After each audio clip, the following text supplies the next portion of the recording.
BNP chairperson Begum Khaleda Zia বলেছেন, ফ্যাসিবাদের পতনের ফলে সুযোগ হয়েছে নতুন করে বাংলাদেশ গড়ার। গুম, খুন, বিচার বহির্ভূত হত্যাকাণ্ডের যারা শিকার হয়েছেন তাদের তালিকা করে পুনর্বাসনের ব্যবস্থা করার দাবি জানান তিনি। বলেন, সামনে যে সুযোগ সৃষ্টি হয়েছে, নতুন করে গণতান্ত্রিক ব্যবস্থাকে দ্রুত প্রাতিষ্ঠানিক রূপ দিতে হবে। রাজনৈতিক দলগুলোর মধ্যে ঐক্য ধরে রাখার ওপর জোর দেন বেগম খালেদা জিয়া।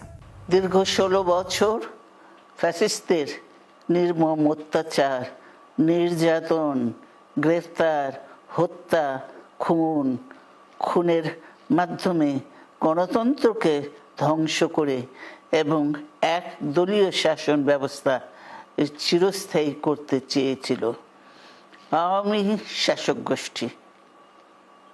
ছাত্র জনতার সম্মিলিত অভ্যুত্থানের মধ্যে দিয়ে ফ্যাসিবাদদের পতন ঘটেছে।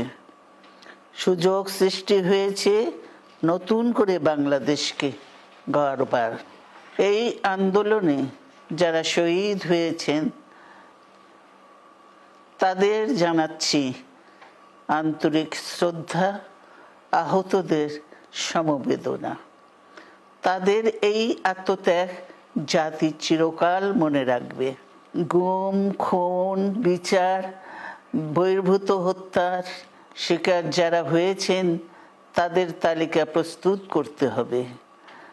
দ্রুত বিচারের ব্যবস্থা ও রাষ্ট্রীয় স্বীকৃতি নিশ্চিত করতে হবে।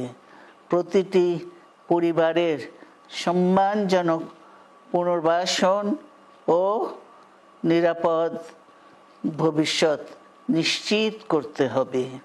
প্রিয় দেশবাসী, আমাদের সামনে যে সুযোগ সৃষ্টি হয়েছে নতুন করে গণতান্ত্রিক ব্যবস্থাকে প্রাতিষ্ঠানিক রূপ দেওয়ার, তা আমাদের দ্রুত সম্পন্ন করতে হবে। কর্মসংস্থান সৃষ্টি করতে হবে, জনগণের নিরাপত্তা নিশ্চিত করতে হবে। সর্বোপরি বাংলাদেশের স্বাধীনতা, সার্বভৌমত্বকে রক্ষা করতে হবে যে কোনো মূল্যে। বীরের এই রক্তস্রোত, মায়ের অশ্রুধারা যেন বৃথা না যায় তা নিশ্চিত করতে হবে। ঐক্য বজায় রাখতে হবে। আসুন আমরা সবাই মিলে শহীদ জিয়ার স্বপ্নকে বাস্তবায়িত করি কোটি মানুষের নতুন বাংলাদেশের নির্মাণের স্বপ্নকে।